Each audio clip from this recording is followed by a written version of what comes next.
Hey everybody, it's me, James John. You're getting ready to hear a brand new episode of Crying in My Car, a podcast for teachers. On this episode, we discuss where have all the role models gone? Are they still out there and where can we find them? Then we're going to talk about the fact that nursing is a lot like teaching and what they're doing to bridge the gap. Then we're going to end things with teacher resolutions. Do you guys have any? You're about to hear some on this episode of Crying in My Car.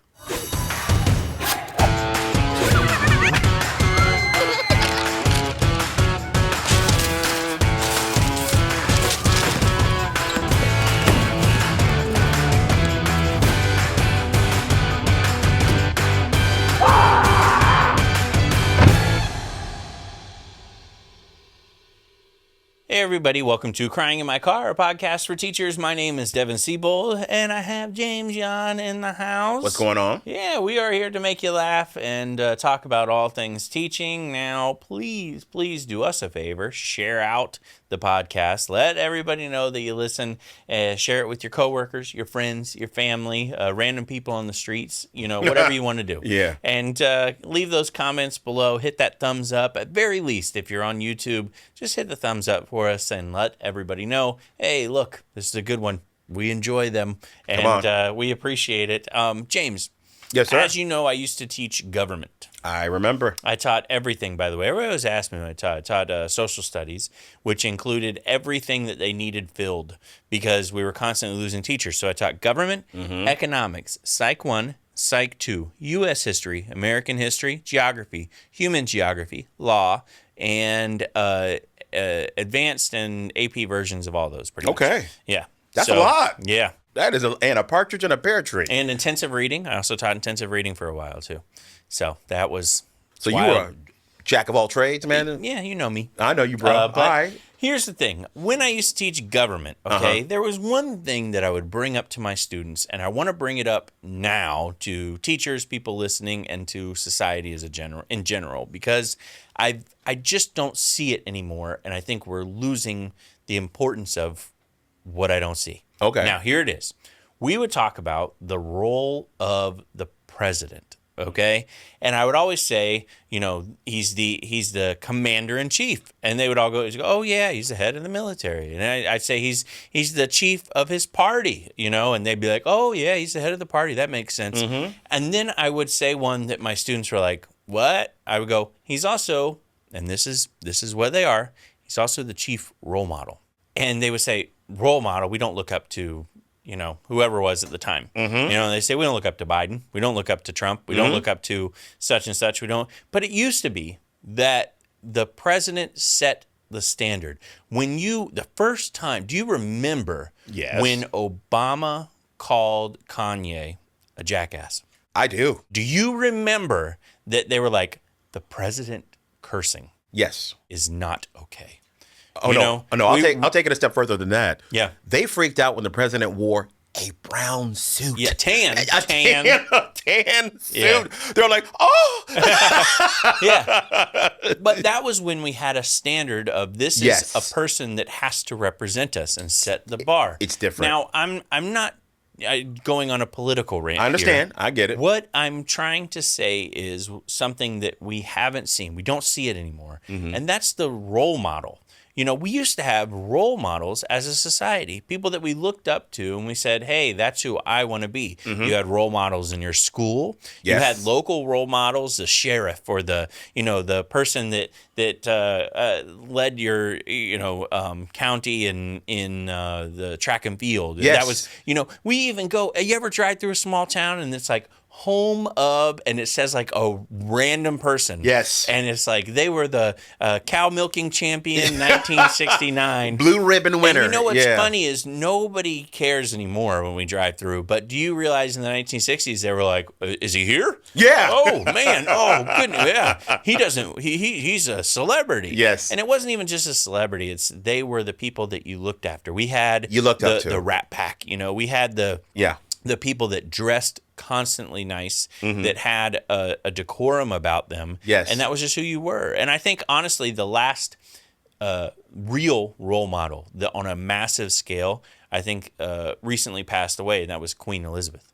There was a standard that the Queen set Gotcha. You have to look this way. You have to act this way. Yeah. You have to shake hands and wear this and Yes. do this, and this is when we eat. And again, I'm not saying that we need that level of role model, but we're not seeing like nowadays. I honestly wonder what kids would say if you went into class and you said, "All right, tell me about a role model in your life." Oh, that's a great question. You know, because it used. Yeah, I that's a would love great to question. compare old essays with new essays. Who do they look up to? You know, and if you say for example, most of them say, "Oh, my dad or my mom," just leave it out. Go no family. I know when I grew up, I had role models that I looked up to. Yes. And on a national level. Did you Yes. have anybody that you can think of off the top of your head that you were like, oh my gosh, that's who I idolized, that's who I wanted to be like, I wanted to be them? Well, yeah, when I was a little kid, like there was jobs that people could do that we thought were great jobs. Like when I was little, one of my friends' dad was a fireman. Like as you're a little kid growing up, when I did, a fireman was amazing, dude. They fought fires, they saved people's lives, they did stuff like that. Or if I had a friend who had a dad or a mom that was a doctor, man, look at that. They helped people for a living. That was considered role models when I was growing up. Or my mom was a cop. She was a role model. My mom would help people fight crime and all that great stuff, and that was considered something or someone that you would look up to, but it's not that way anymore. Now, unfortunately, I think we have TikTok role models. We do. And we Twitch do. role models. Yeah. And I will say more than I've ever seen, kids look up to influencers. they do. I want to be an influencer. And it's not necessary. I don't care. So I don't care that you have a name. Don't have a name. Yeah. So my kids will be like, one of my favorite streamers is this guy. Yeah. I don't care. I don't know if, and I don't mean like I don't care. I care about who they watch. Yeah, you're saying. I don't care that I don't know of them, but I'll watch them. Yeah. And I'll go, okay, this seems like a pretty wholesome guy. Yeah. I'm okay with them idolizing this person and going, hey, I'd like to model myself after him. They're not up there cussing. They're not up there throwing rage fits. They're not up there talking down to other people and insulting. I mean, there's Twitch streamers that do, Yeah, I've seen that. But I the ones that my kids really enjoy, I'm like, they seem like a pretty good person. The role model, I'm okay with that being a role model. But it's wild to me because, even as a kid, you'd go to school and I had like Mr. Case, Mr. Murphy, like all these teachers that even if you didn't have them, that was like who you wanted to be like, the PE teacher. Like we underestimate the influence that a PE teacher has on kids because they think they're the coolest, But they are. When we were like in elementary, your coach is a rock star. Yeah. Because first off, you're a little kid, and for some reason, every PE teacher, when you're in middle school or not middle school, but when you're in elementary, seems like they're 8 foot tall. Right? Like they're so big. You're like, man, they got to be able to do great things. They're a superhero to you when you're a little kid. Like the coach, every time they would show you a new sport, like volleyball or something, they could spike the ball or they could shoot really well when they were showing you basketball. So to us, we looked up to those people, man. They were superheroes as little kids. You also looked up to the way they lived their life, Well, you thought you did. Yeah. But you would see like, on TV, you would see more like, oh man, that's a happy, good marriage. Look how much they love their children. Yeah. It was just the ideal that we had, the Princess Diana and her boys, how much they loved each other and, the way they presented themselves in public. People, but think about the last role model moment we've had. I mean, just to stay on the topic with Princess Diana, when she literally embraced the patient with AIDS. Yeah. I mean, that was a massive turning point because she was a role model. She was. Because she was setting a standard. And she was going, it's okay.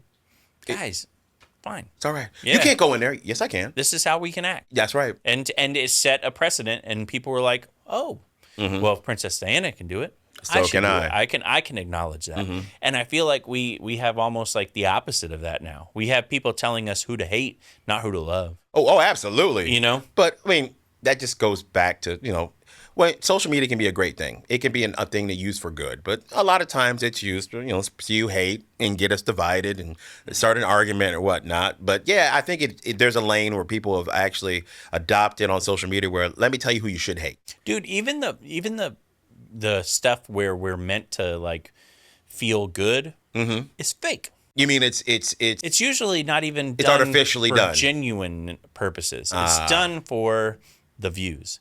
You The know, likes. some of those, man, I watch some of them and they're like, we're going to treat this homeless guy to this and we're going to do that. And you can tell it's They're not not a doing it homeless for- guy. they're not- It's a guy yeah. with shaggy, grew out his beard and hair. Yeah. And he looks like and you're like, no, that's not the real deal. And you're not even doing it for the right reasons. You're no. doing it because you want to make money off of it. Yeah. Now, unfortunately, yes. That's why when you see a true moment of people being generous or a true moment of someone doing a good deed, it makes you feel good. Yeah. I appreciate a lot more than I used to just because it's far and few between nowadays. Yeah. But there are some people out there doing good with it, though, who are really genuinely trying to help other people. And for those people, I applaud you. Keep it up. Yeah. Do something nice. I absolutely do too. But yeah, I mean, but are those the people that we turn into champion? celebrities? No, absolutely not. No. I will say, so one of them, I guess there is one role model that I've seen for this generation. Okay. Consistently. Maybe I'm wrong, but Keith Lee. Really? Do you ever watch Keith Lee? I sure do. Yeah, on TikTok, his food. He's going through a lot, though. Oh, I haven't watched lately. You don't. You haven't heard. I remember the Atlanta incidents. Yeah. Is that what you're talking about? And New York. In New York. Oh, I Yeah, didn't know New York. yeah. But I know that Keith Lee goes on there and talks. He does food reviews. Yes. But obviously, he presents himself as a man of faith. Yes, he is. Consistently. Yes. And he presents himself as a man that is generous with his money. He tips well. He presents does. himself as a family man. He presents himself as somebody who's trying to be fair. And I think he's setting a good tone for people that watch him. I would agree. These kids watch him and go, I need to look out that. He's Absolutely. popular. He And we're has- making the right people He has famous. integrity, and here's why I say integrity, because Okay. as a person who loves food himself, when he goes to a restaurant and what he tries to do is send somebody in that's not him, because what he doesn't want as a reviewer to get special treatment.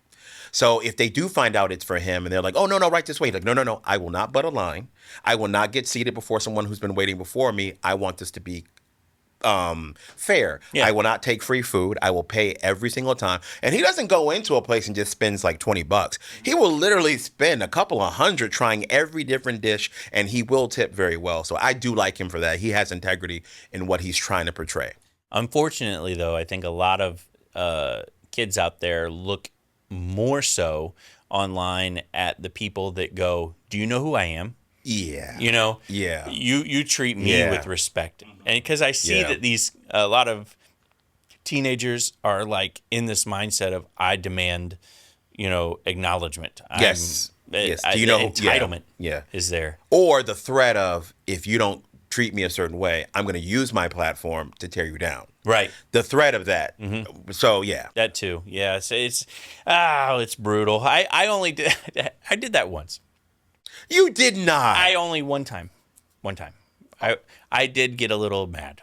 Okay. Tell me what the situation was. I look back. I'll be honest with you. Please? I regret this. Okay.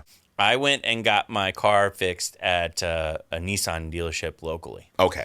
and it wasn't fixed. I literally drove it off the lot, and it died immediately. Yes. And I was like, it just died immediately, and you told me it wasn't going to die again because you fixed it. And they were like, oh, yeah. So what we did at first, and we charged you for first, wasn't a problem. Now, this is the problem. And I was like, okay. And they're like, so now you got to pay for that to be fixed, too. What? I said, but wait, I paid for the other thing to be fixed that you said was a problem, and it wasn't a problem, but now I got to pay for that to be. And they're like, yeah. And I was like, you know what? I just want my car fixed, please. So then they fix it. Mm-hmm. I come the next day. Yes. I get my car. I pull out. It dies on me immediately. Stop it. 2 times in a row. In a row, yeah. And then I pull back in, and I literally was like, I'm on the radio. And I would hate to discuss exactly. And I was on the radio. I was on Real Last Absolutely, at the time, yes. across Orlando. I said, I'm on the radio, and I would hate to discuss the inconvenience that you are providing me here as a service. And I mean, I was... Okay, I'm going to shoot you some bail. I would not regret this. You know why? Why? You did the thing you were supposed to do twice. Even though the first time that they charged you was right, and then the second time was unfair, you still did it. And the fact that they were still going to try to charge you again is dishonest. No, there are certain things that you can do. Think about it. On the news for years, where they had that special segment, right? The news investigator. The whistleblowers. The whistleblower, that's Yeah. right. If you're treating someone unfairly and you know you're doing it and you're going to continue to try to do it again, there's nothing wrong with using your platform, your power to right a wrong. Yeah. I don't blame you for that. You're Okay. trying to right a wrong. No. Okay.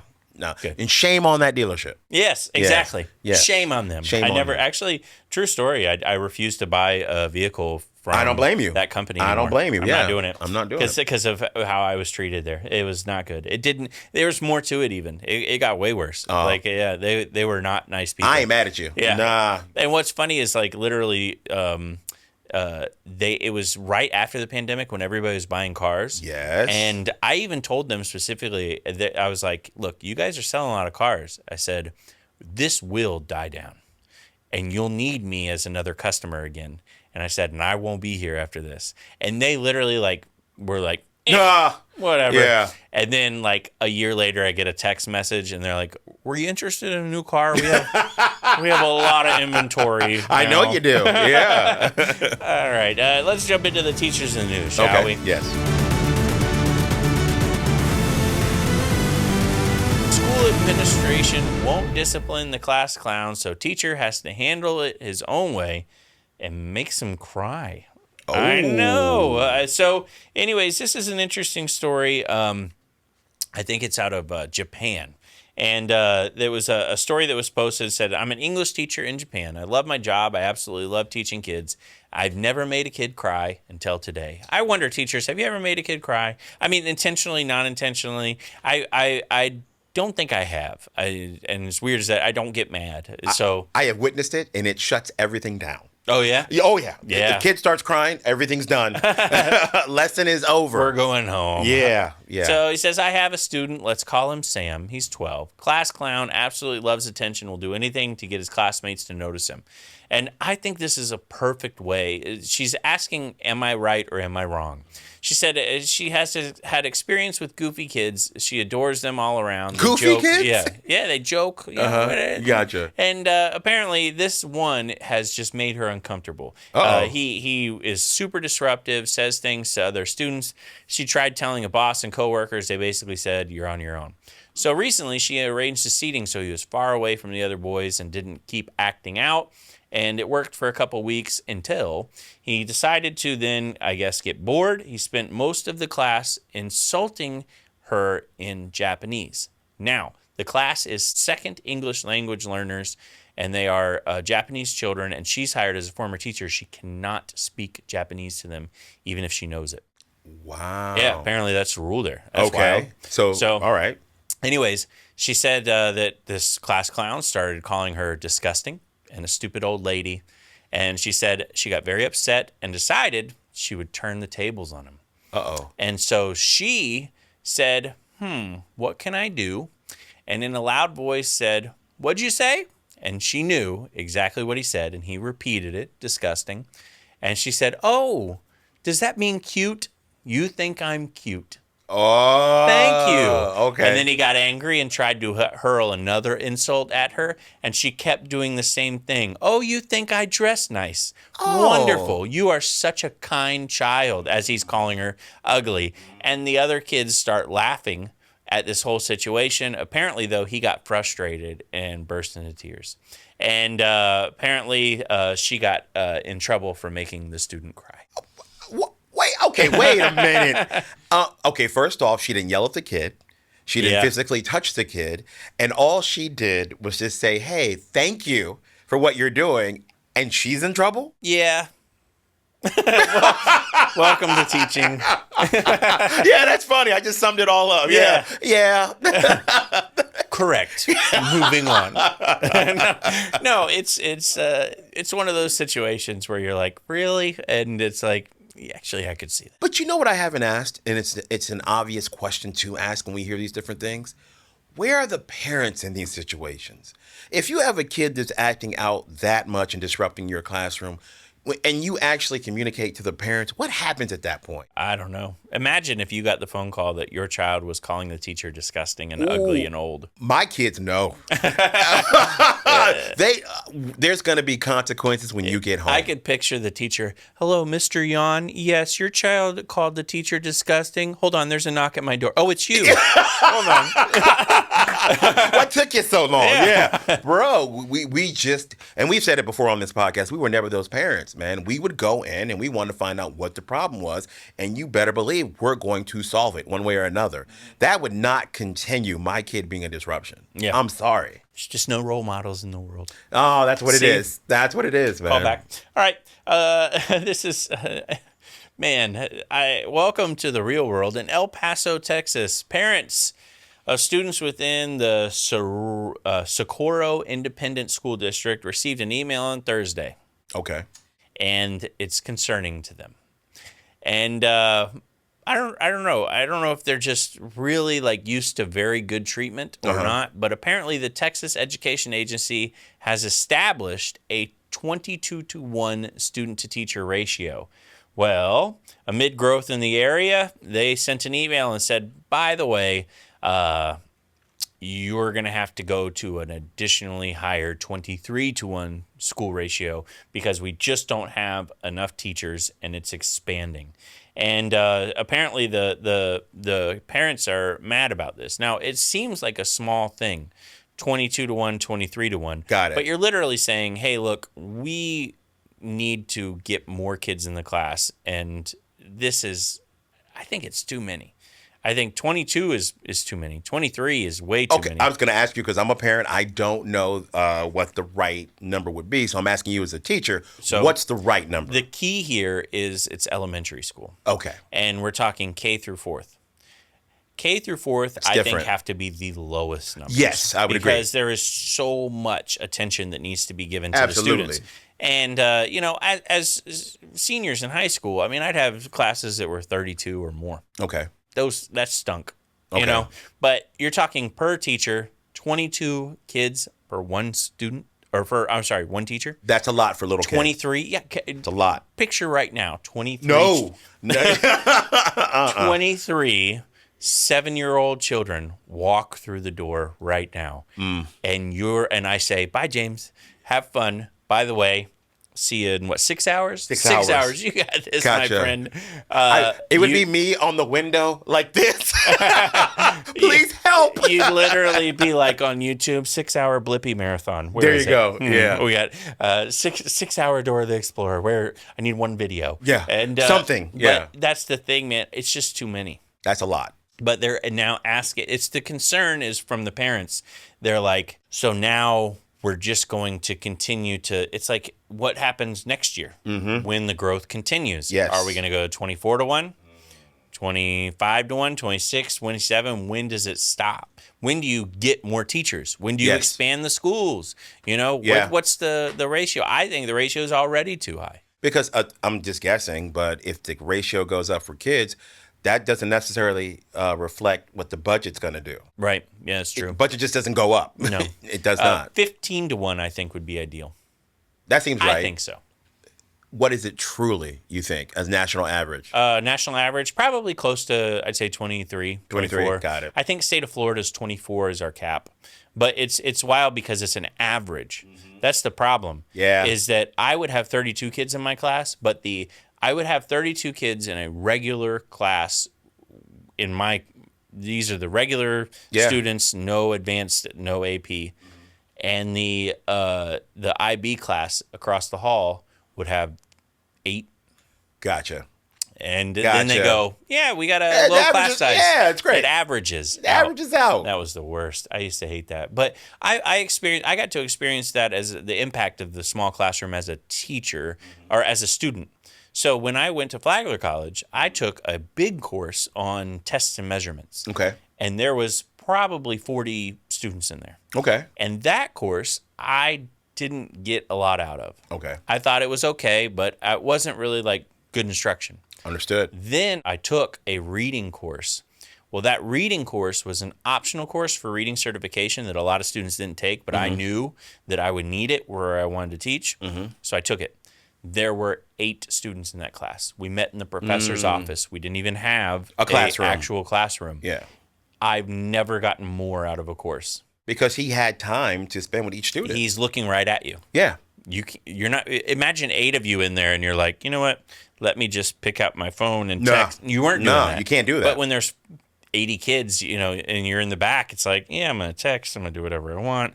I don't have to worry about this. I don't have to answer him. Because the bigger the class size, you have to guess and hope that everyone's getting the information. If he gave us homework, if he gave us things to do, we had a test, it was like, there's only 8 of us. Yeah. And our study hall was even better because we'd just be like, let's go study together. There's only 8 of us. 8 of us, yeah. Let's go meet in the library. Only 8 of us. It was so much easier to put that stuff together. So class sizes, I mean, it sounds, the public reading this is going 22 to 23. What's the big deal? Again, I always say. I didn't understand that at first. Put yourself in a room with 22 children and then say, would you like another? And let's be honest, the stories that we keep hearing, you have to hope the kids behave because there's nothing you can do. Right. Yeah. All right. This next story, I don't want to get too in depth on it. It just reminded me of something that I saw in college, and I love people's opinions on it. Mm-hmm. This is kind of a bad one, but a teacher allegedly threatened to behead a Muslim girl because she objected to the Israeli flag. This has been a big story. Yeah. It's a Georgia middle school teacher. He is way out of line with this. Oh, absolutely. But apparently she objected to an Israeli flag in his classroom, and he made some comments where he literally was cursing her out and talking about taking her head off, and that is absolutely not okay. That is absolutely, I can't even read. Yeah, I just saw the line. Yeah, I can't even read the things that he said. Was saying. Disgusting. They're vile. Yes. Yeah, they're vile.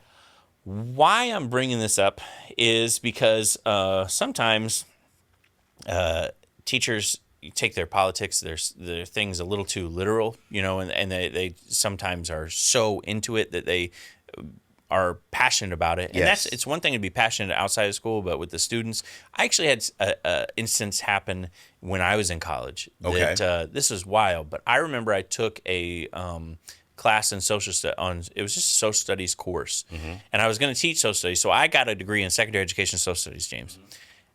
I will never forget a teacher that I had that he was a professor. He was an adjunct professor. He was not a tenured professor. Okay. They had just hired him. Okay. He came in and he started talking to us about 9/11 right off the bat. And it was like so outside of what we were actually supposed to be talking about. Mm-hmm. And I kid you not, he showed us beheading videos. He showed us journalist beheading videos in the class. And he was like, do you guys didn't see those? Let me put them up on the screen. And I mean, talk about traumatizing. I still remember the... And what grade level was this? We're in college. I still remember the screams to this day. I still remember that video. Mm-hmm. It was nothing I wanted to watch at all. It was nothing that was required to watch. No. But he had such passionate views on things that were happening overseas, and he felt like we needed to be just as passionate about it and know this stuff. And it was like, it was too much. And I remember I was taking a elections course that year, and I talked to the teacher, and she was the head of the department, and he was gone. Pretty much. I was going to say he did not last long. He did not last long. No. But it was like, I get that people have their own personal opinions, their own passion about stuff, but man, dragging the students into that kind of stuff, it's not ideal. Okay, first off, the two things. The gentleman who showed you beheadings, you could explain or tell people how the conditions were horrific there without showing that. Because that is a level of graphic violence that not everybody wants to see, like you said. And he didn't give you a choice in the matter. No. And also that other teacher, you could have political, views, but to talk to a child that way and threaten them on that level, you should get fired instantly. No, you shouldn't be around children. Should not be around.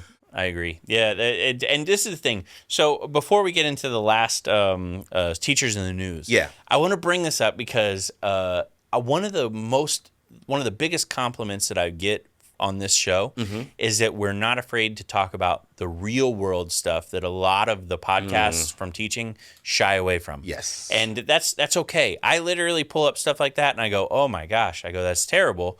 But is there a lesson to be learned here? Is there something that we can talk about on the podcast that is going to be meaningful Yes. without just demeaning the profession, without Yes. demeaning the people, and just going for shock factor? So I appreciate you all listening, especially when we do stories like that.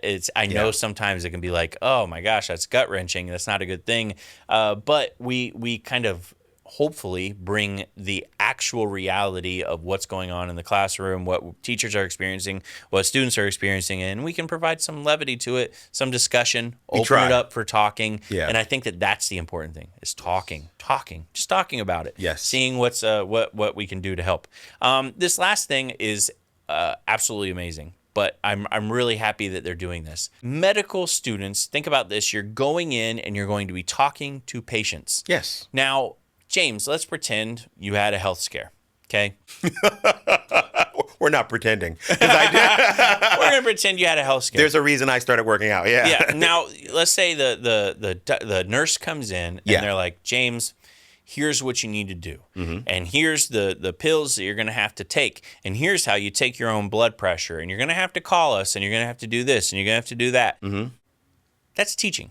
It is. It is teaching. You are teaching your patients rehabilitation techniques. You are teaching them how to take care of themselves. You are teaching them what pills to take, how to live a new life. Sometimes these are very traumatic things that people go through, and they need a lot of guidance. Yes. And the good news is that the medical profession has finally realized the connection between teaching and nursing. Okay. And so they have offered a brief teacher training to medical students on patient education and communication, and have found that the nurses and the medical teams are better prepared at dealing with patients. I love that. Yeah, they said that the art of teaching extends beyond just giving out information. The skill translates very well to health provider patient communication, and the success of which is absolutely huge. So they have started offering professional teaching and teamwork guidance to these medical students. I love it. And basically said, look, not only are you going to be providing a assistance to them, but you have to show them, demonstrate, educate. Here's what these numbers mean. I mean, it's no different than teaching. It's not. You're sitting there going, well, my blood pressure is this. Yes, your blood pressure is this because of this. I have to guide you on this, and this is what's going to happen here. This is the effect that this will have on you. Cause and effect, correlations. I mean, it's all teaching. Yes. Yeah. I want to say you're absolutely right, because I have a great relationship with my doctor.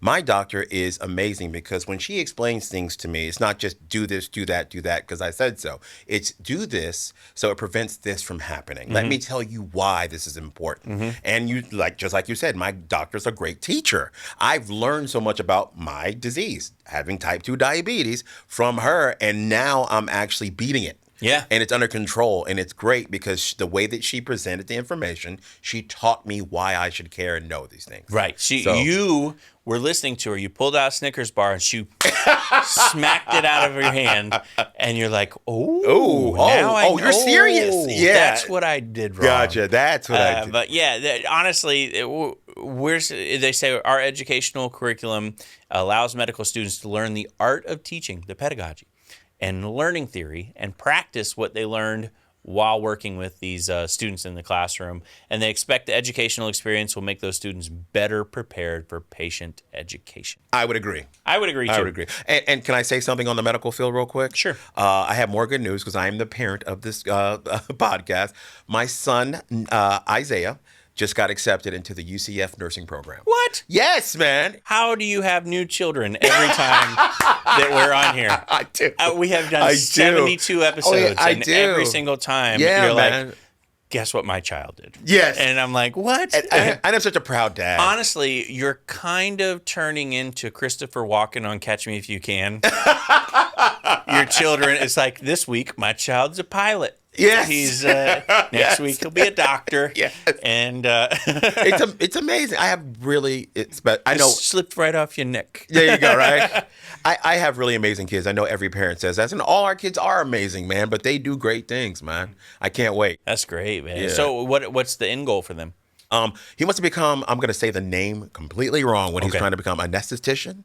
An anesthetician? Is that how you say it? I don't know. Please correct me. I know someone's going to be like, that's not how you say it. But yeah, he wants to do that. You don't even know. You're a terrible father. I am. You can't even pronounce what they want to be. Yeah, gotcha. But I can pay for it. There you go. Yeah, so shout out to him. That should be a requirement. Can you pronounce this? No. Well, then we're not going to let you pay for it. Yeah. We're not going to let you. Yeah, they're going to be like, yeah, please pay for it. We can't even say it. Just pay for it.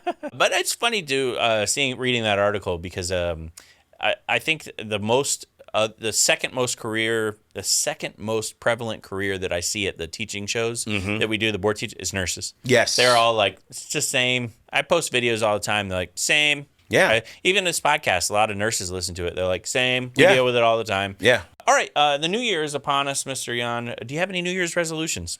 Mine's to keep working out, man. Yeah. I've been losing weight. I've been working out. You've been doing great, my friend. Thank you, man. So mine's just to keep losing weight and get healthier, man. Yeah, that's awesome. I'm going to keep working out, keep losing weight.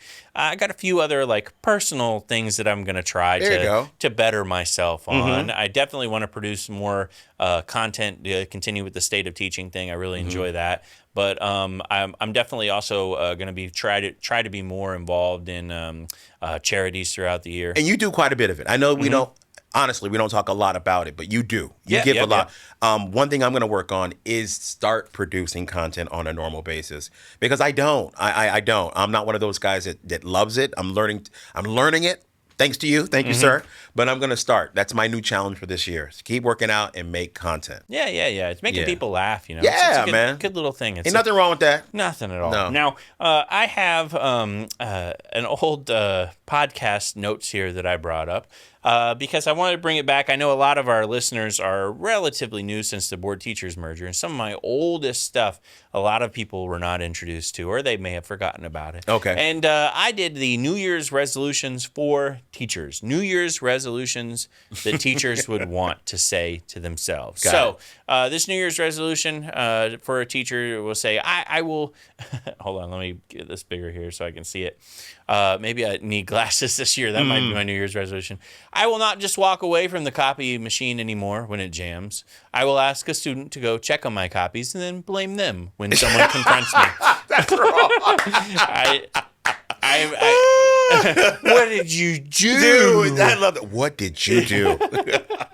And then another New Year's resolution that teachers can have is no more taking work home with me. I will just stay 5 more hours after school. There you go. Problem solved. I will just not go home. Yeah. I will live here. Can't take work home with you if you never see your home. That's true. The next one, I won't post any more online complaining about teacher pay because I can no longer afford internet access to post anything at all due to my teacher pay. That's great. Yeah, you got these are very, very important New Year's resolutions. Next one, no more glasses of wine on school nights. That's right. From now on, straight from the box. And I know you would normally say, isn't it supposed to be straight from the bottle? Well, obviously you are inexperienced when you become with dealing with teachers. It's just simply box. And to be honest with you, it's not even boxed wine. It's old juice boxes that have fermented in our room as we've laid them. So, I'm drunk. There you go. Okay, there we go. Juicy juice to the rescue. All right, next one. I will stay off my phone when I am supposed to be teaching. I will just confiscate a student's and use theirs so it doesn't run up my data. That's true. Students have better plans than teachers. They do. Yeah. And usually, I always, what was funny to me is I don't know what kind of law this was or what happened, but I would have students that had the same cell phone. Like I had an Apple iPhone 8. Yeah. And they had an Apple iPhone 8. Yep. And we both had Verizon. I never had signal, but they would. That's right. And I would literally put the phones right next to each other and be like, how is this possible? So, that's what happens when I don't pay for it myself. I It's know. better. The Yeah. teacher plan. They're like, oh, they don't need data. And the last one is I'm not going to let parents get to me. Mm-hmm. James, finally. There you go. I'm done with letting parents get to me. Literally, I'm going to lock my room and refuse to let them in during an open house. Just stand at the window. You can't come in. Sorry. You can't. There you go. New year, new me. I love that line, by the way. New year, new me. Bye you. Yeah, bye you. Yeah, I've always loved that line too. Have you ever had one stick? Not until I got a much, much older that they start sticking, man. We Yeah. all have good intentions at the end of the year, but no one really follows through. Yeah. No, not ever, man. But now they're starting to stick. I'm the same way, man. I've just never let Stuck it with follow one? through. Yeah. I would love to hear teachers' New Year's resolutions. What your actual resolutions Gotcha. are. Comment. Let us know what you're trying to do differently. And I would love that, too. I guarantee a lot of them will be like, get out. Yes. But I want to see the profession obviously continue on and do well and Yes. change. So I will say this: I hope more teachers take mental health into consideration. A lot of times we say, "Oh, lose weight." We go for what in general people want, but we don't really reflect on our own selves and go, "How can I make myself a better person?" Yes. And sometimes it's not even just it's just setting ourselves up for success. And I always say this for my parents. Parenting's a lot like drinking. It starts at home. So, yeah. Yeah, it does. It really does. It does. And with boxed wine. All right. Put that on a T-shirt. James, how can people find you, my friend? As always, the same way. Thank you guys for always supporting and commenting. And please continue to follow James Yon, comedian, Y-O-N, on Facebook and on Instagram. Wonderful. DevinComedy.com for all the upcoming tour dates. I want to remind you real quick before we end this that I do speak at schools. I've got a very busy schedule with school speaking. If you're like, you know what, I would love to have somebody insightful. I'd love to have somebody with actual real-world classroom experience and with a lot of humor, something different for the school year. Just be sure to message me on any of my social media platforms, and I'll send over the information to you. And Also, that'd be great. Yes. Not only do you speak at schools, but you also offer another service that schools can pick up. We can come to your school. That's And right. do the Crying in My Car live. That would be awesome too. Yeah. So hopefully you can laugh with us. With That us. would be as well. Yeah. So thank you so much for tuning in to Crying in My Car, a podcast for teachers. We'll be back next week. Thank you so much.